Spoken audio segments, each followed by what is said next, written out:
The sheriff was asked by Brian Enton about additional cameras at Nancy's. Now, keep in mind, Ashley Banfield reported that there was a Nest cam in the front, that we already know, and that there was one in the back too, and that both of the Nest cams at Nancy's were taken. And the sheriff has never confirmed anything about the back door. He has never, he has said, we don't have the Nest cameras. So like, whatever number there were, they were taken. And he won't confirm forced entry. He won't say whether the perp got in through the front door or the back door. But Brian did ask him about additional cameras in SOT 56. Take a listen. I know that you and the FBI were able to get those surveillance photos off the camera in the front of the house. Yeah. Any progress on the other cameras? Can you do the same thing? Boy, I'm hopeful. So, there's other cameras. Your question, will we get more? We've asked the Google, hey guys, can you do this? And they said the very same thing. Sheriff, we don't think we can get anything, but we'll try. And that's all we're hopeful. And so as of now, it's still just the video from the front? Yes. Okay, so the sheriff, hard to hear there, but was saying there are more cameras. He has said that before. He didn't specifically say it's another Nest camera, but he didn't sound too hopeful in that particular soundbite. And it's been now more than a week since they found the video of the abductor on the front porch, Maureen. So are we getting pessimistic about the odds of recovering another needle in the haystack? I'm getting pessimistic about that, and it hurts my soul. But I do know that if you recall, when the sheriff gave one presser, he said that with their strong partnership, or no, it was Kash Patel who said, with our strong partnerships with the private sector, we were able to go in and help Google with their things. So I have faith that the FBI people, if they're embedded in there and they're allowing them to work there, that they will have the best luck, because the FBI does unbelievable work. I've seen it. One of the guys on my team used to do that work for the Bureau. It does take a lot of time. It does take a lot of patience. And it takes an unbelievable amount of experience and intelligence when it comes to these type of systems, old ones cobbled together with new ones. With, is there a SIM card attached? Does it have, is it in the cloud? Is it on a recorder at the home? All these things together. And they're going to be digging very carefully in down every single alley. So my hope is low. My expectation is low, but I'm hoping that they're just going to come up with something great for us. Mm-hmm. I mean, it would be the best place to get more evidence if they could possibly get anything out of there. The sheriff also spoke with Fox News and Jonathan Hunt and had this to say about exploring any connection in this crime to Mexico. Tucson, of course, where she lives, being an hour away from the southern border. Here's what he said in SOT 53. Any suggestion at all that Nancy Guthrie might have been taken across the border into Mexico? Are you looking at that at all? I'm sure the FBI's looked into that as well, but no, I mean, we check all the leads we have. We're like everybody else. We know where Mexico is in relationship to this, and certainly it's a possibility, but no, we have nothing to indicate that. And yet, this just in from Fox News' Michael Ruiz. A federal law enforcement source confirms the FBI has contacted Mexican authorities in connection with the Nancy Guthrie case. So the sheriff says they don't have any firm evidence that she's been taken across the border, and says there's no indication she was taken there, but we are contacting the Mexican authorities. Is this like, the sheriff seems, every time he's talked about Mexico, he's like, no. And then we find out the FBI is talking. How can he say no? We don't know who did it. Explain that to me, Will. Why is he like, no, it's not Mexico? How the hell do we know? I don't know, Megyn. And I have to say, every single time I see an interview or any words coming out of his mouth, I'm almost aghast at his somewhat ambiguous and foggy answers to everything, or definitive answers, when really, to be honest, he shouldn't be saying anything. I mean, again, this is what I was saying we were discussing last week, which is about, it's so important that those updates that you are providing, have to be as accurate as possible. They cannot be in conflict with what the FBI may be saying or doing. And ultimately, you're going to lose more and more credibility. And the family, Savannah and the other family members, will be losing their faith and hope in the capability of actually retrieving their mother in whatever capacity that might be. I think, again, the problem with the sheriff, even going to the cameras point, he said other cameras. So there was inevitably more than one backdoor camera. There was the front camera. Also in terms of Google, and I've worked with Google, and I've looked at also data retrieval on a number of projects and operations investigations. And if Google were able to retrieve, obviously, the footage from the front camera, from the Nest camera, obviously, on the front door, then they should be able to retrieve the footage from the ones at the back. And there should be a very quick interrogation of Nancy's financials, looking at her credit card statements, looking at her bank account, to see if she's got a Nest subscription. You should be able to find that out literally within 24 hours. That's a good point. The sheriff, I'm sorry, he's lost credibility with me. I no longer believe the sheriff. This is just one example, but the whole business, this is yet another example of the sheriff seems to be making it up. No, Mexico. Okay, I don't believe you. I don't know whether it's true or it's not true, but I know that you don't know enough to say that yet. And then the thing about whether the family members have all been cleared. This is the chronology. It's changed again. Here we are on Wednesday. It's been changing every day this week. Okay, let me tell you. On Sunday, to the Daily Mail, the sheriff, nobody has been cleared as suspects. On Monday, in a press release, the family has been cleared as possible suspects. NBC News reports that same day, absolutely no evidence was examined in order to get to the new conclusion. So we knew the sheriff had pulled it out of his hat, right?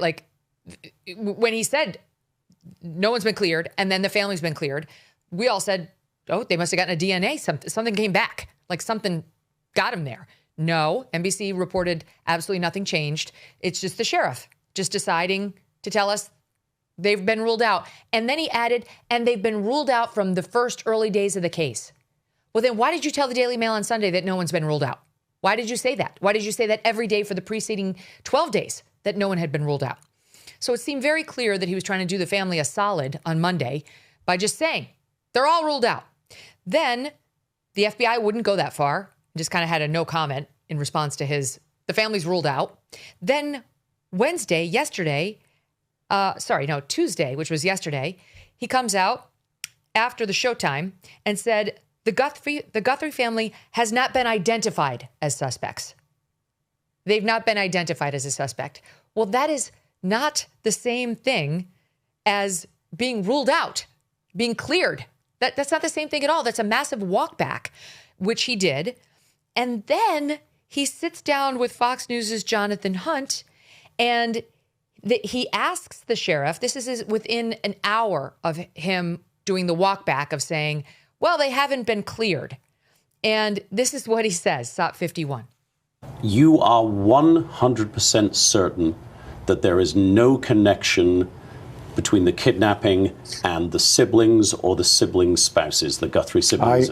I am completely, I think we put out a statement yesterday. I put it out. 100% certain that this family has been completely victimized. And the re-victimization should not occur, ever. No, Jim, you are our linguist. No, none of it works. None of it does work. And these exonerations always bother me. In the John Benet Ramsey case, the family was completely exonerated by the Boulder DA. Not saying anyone in the family killed the girl, but just a complete exoneration to me makes no sense. I'm on a podcast right now, my own podcast called Red. We're talking to the father of a woman killed in British Columbia in 2008. And the family, the police there, Saanich PD, have completely exonerated her boyfriend and her boyfriend's mother. And now we have, of course, the sheriff in this case exonerating the family. Unless you're putting handcuffs on someone else with DNA evidence, there is absolutely no purpose. And where's the DA in this? Can you imagine being the district attorney? Somehow the family, evidence points to a family member, how much the arguments will be before the jury that, well, the sheriff himself said they're not involved. What did this change? What political aspect came in that you all of a sudden changed ideas here, and they were exonerated, they're not, and it's all they need in front of a jury, just to make one person say, oh, not guilty. So there's no purpose for these exonerations. You can say we're not focusing on the family right now and leave it at that and move on, but it doesn't mean you've closed the door. And unless they're playing, 9D chess, and quite frankly, there's zero chance I don't think of that. the sheriff is on that level of a chessboard. No way. Anyway, Maureen, shape or the form. number, Sunday, no one's cleared. Monday, the family's cleared. Tuesday, the family's not identified as suspects right now, he said, right now. Then within an hour of that statement, the interview to Jonathan Hunt. So you're saying they're 100% cleared. They've 100% been victimized. What is he doing? He's really making it difficult for whoever the prosecution team is. And if I were on trial prep with this, I know the first meeting with the prosecutor, we would just sit there and drop our face into our hands saying, how are we going to circumnavigate this nightmare? Because if he thinks he's not going to be put on the stand and just grilled left, right, and center for all these contradicting statements, it's just a disservice. In my opinion, all of his jaw-jacking is a complete divergence from what should be important, which is the investigation and the noble professionals that are carrying out all these, investigative leads and following these lines of inquiry, because this is just not helpful. And that's the nicest way I can say it. Yeah, just be quiet about it. It's like, put aside Ashley Banfield's reporting early on that her senior law enforcement source said that the brother-in-law may be the prime suspect at this time. Put that aside. We all have been watching them tow the Guthrie car, the Annie Guthrie car, who's married to Tomas. We watched them go into Annie and Tomas's house in the dark hours of the evening and keep the lights off and take a bunch of photos. We watched them come out of the house with what looked like evidence bags. We've watched them be asked specifically about Tomas and refuse to rule him out or rule out any family members. And then suddenly one day, like magic, the sheriff says cleared. The FBI doesn't back it up. And then the next day comes out and won't say cleared again, but just says, oh, not identified as suspects. And we're all supposed to be shamed out of discussing Tomas or Annie or anybody. Like, we're supposed to take his cue that it's not nice. He keeps saying it's mean. I don't know I'm gleaning that the sheriff may genuinely not think that this guy did it, but I don't think we can say the FBI has ruled him out. And this seems like another example of piss poor coordination on his part. I think it shows a lot more than that. I couldn't agree more with what Maureen and Fitz have both said. What we're seeing here is his ego driving his interactions and updates. And that's fundamentally all it is. And he's dealing with it, as you rightly say, in a personal, not a professional fashion. Until such time as Nancy has been retrieved, living or not, nobody can be discounted as a potential suspect. They can be put on hold or put on ice temporarily whilst other inquiries are searched through. But, it is his ego and his really obscure and officious and obfuscating answers, which really are baffling and embarrassing more than anything else. I think there are probably people in his own department who are just biting the table, hoping for him to shut up. And fingers crossed, someone should be stepping into his place, being a spokesperson for the sheriff's department. The sheriff himself, he's an embarrassment to his team. Mm-hmm. It's gotten out of hand. It's just, nobody believes him now. It's adding sort of a joke element to this case, which is the last thing we need. There's a very funny guy online. I've been following him. He's actually coming on the show tomorrow. We're going to talk about this, but he's taken to calling Nancy Benet Ramsey, because it's just there's so many aspects, of the case where it's like, okay, is she in the basement? Did you check under the bed? Did you check the closets? Because the sheriff does not instill confidence at this point, and we're not used to it. Like, when the FBI handles a case, you guys know, they say very little, but they are the ultimate pros. They come out, they answer only what's asked, and say nothing in excess of what they've decided before they've gotten in front of the reporters they're going to say. It's utter message discipline, Maureen, and that is not what we're seeing from this sheriff because he seems, frankly, too emotional. Right. And you said it great. We keep our mouth shut. And part of the reason we do is because we understand through experience how many times we've had to pivot on and off of things. You know, that there are so many different machines moving at crazy paces right now that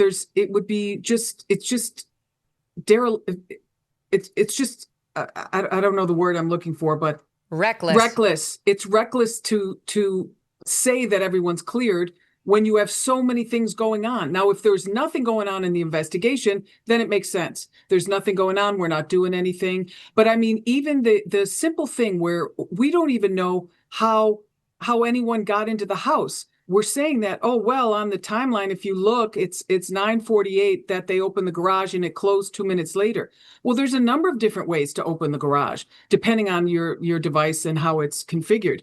You can open it with a little clicker like this, which is probably what Nancy would have had in her purse, or you could open it, through the keypad that we saw the ERT team take from the side of the garage. I believe that's what they were doing. I think. Would you guys agree that we saw them remove that keypad?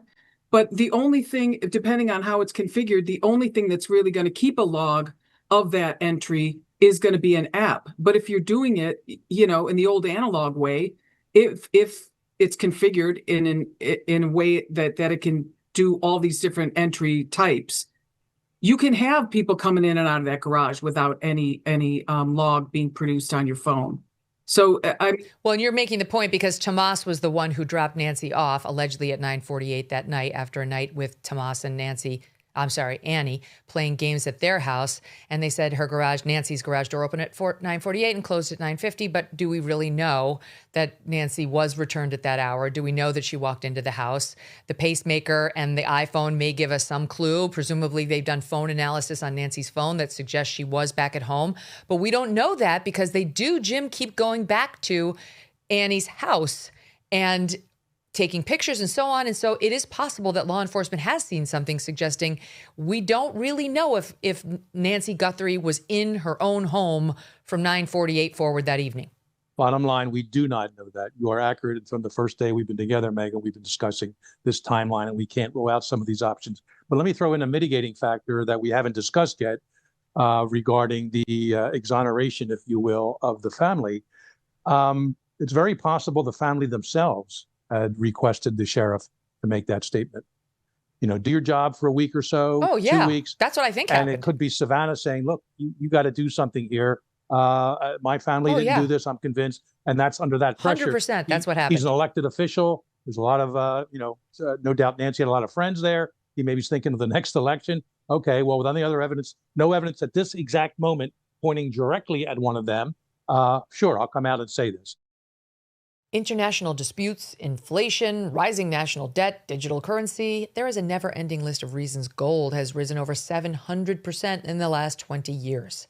And a never-ending list of reasons smart Americans diversify a portion of their savings into precious metals with Birch Gold Group. Gold can thrive during uncertainty, which is why it is a crucial part of a balanced strategy. It gives you peace of mind given all the events that could impact the U.S. economy. See if holding gold in a tax-sheltered retirement account is right for you. Birch Gold can help you convert an existing IRA or 401k into an IRA in gold. Just text MK to the number 989898 to receive your free info kit on gold. There's no obligation, just useful information. With an A+ rating from the Better Business Bureau and tens of thousands of happy customers, consider letting Birch Gold help you diversify with gold, so you too can have peace of mind regardless of the uncertainty. Text MK to the number 989898. Thanks so much for watching. If you like what you just saw, hit the subscribe button for more clips and full episodes.